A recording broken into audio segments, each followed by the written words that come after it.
ప్రతిపక్షాల తీరు పార్లమెంటులో విచిత్రంగా ఉంది అని మల్కాజ్గిరి ఎంపీ ఈటెల రాజేందర్ అన్నారు. తెలంగాణలో జరిగే ఎమ్మెల్సీ ఎన్నికల్లో ప్రజలు మోదీని ఆశీర్వదించే విధంగా కనిపిస్తుందని తెలిపారు. ప్రపంచంలో 11వ ఆర్థిక వ్యవస్థలో ఉన్న భారత్ మోదీ కృషితో 5వ స్థానానికి వచ్చిందని రాజేందర్ గుర్తు చేశారు. కేసీఆర్ పాలనను ప్రజలు అసహ్యించుకోవడానికి 9 సంవత్సరాలు పడితే రేవంత్ రెడ్డి ప్రభుత్వాన్ని ప్రజలు అసహ్యించుకోవడానికి 9 నెలలు మాత్రమే పట్టిందని ఎద్దేవా చేశారు. పార్లమెంట్లో వివరిస్తున్న తీరు చూసిన తర్వాత వాళ్ళ భాష, వాళ్ళు దేశవ్యాప్తంగా ఉన్న ప్రజానికం అంతా కూడా అసహించుకుంటున్నారు. మోడీ గారికి అధికారం ఇచ్చినాం కానీ మరింత శక్తివంతమైన అధికారాన్ని కట్టబెట్టి అక్కర ఉండే భావన కలుగుతూ ఉంది. దాని ఫలితమే పార్లమెంట్ ఎన్నికల తర్వాత వచ్చిన హర్యానా ఎన్నికలు కావచ్చు,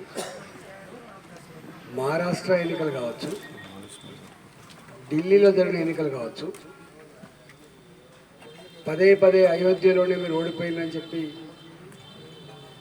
ఏ అవమానకరమైనటువంటి భాషలతో మాట్లాడిందో అక్కడ జరిగిన బై ఎలక్షన్లో కూడా గొప్ప మెజారిటీతో మళ్ళీ భారతీయ జనతా పార్టీని గెలిపించిన చరిత్ర మీరు చూసింది. దేశంలో కశ్మీర్ నుంచి మొదలుపెట్టి కన్యాకుమారి వరకు, అటు నార్త్ ఈస్టర్న్ స్టేట్స్ నుంచి మొదలుపెట్టి గుజరాత్ వరకు ప్రజానీకమంతా కూడా ఒకటే భావంతో ఉన్నారు. దేశం సుభిక్షంగా ఉండాలంటే, దేశంలో ప్రశాంతమైన వాతావరణం ఉండాలంటే, దేశం ఆర్థికంగా పురోగమించాలంటే, దేశం యొక్క గొప్పతనం ప్రపంచ చిత్రపటం మీద ఎగరాలంటే మోడీ గారు లేకుండా సాధ్యం కాదని అన్ని వర్గాల ప్రజలు భావిస్తున్నారు.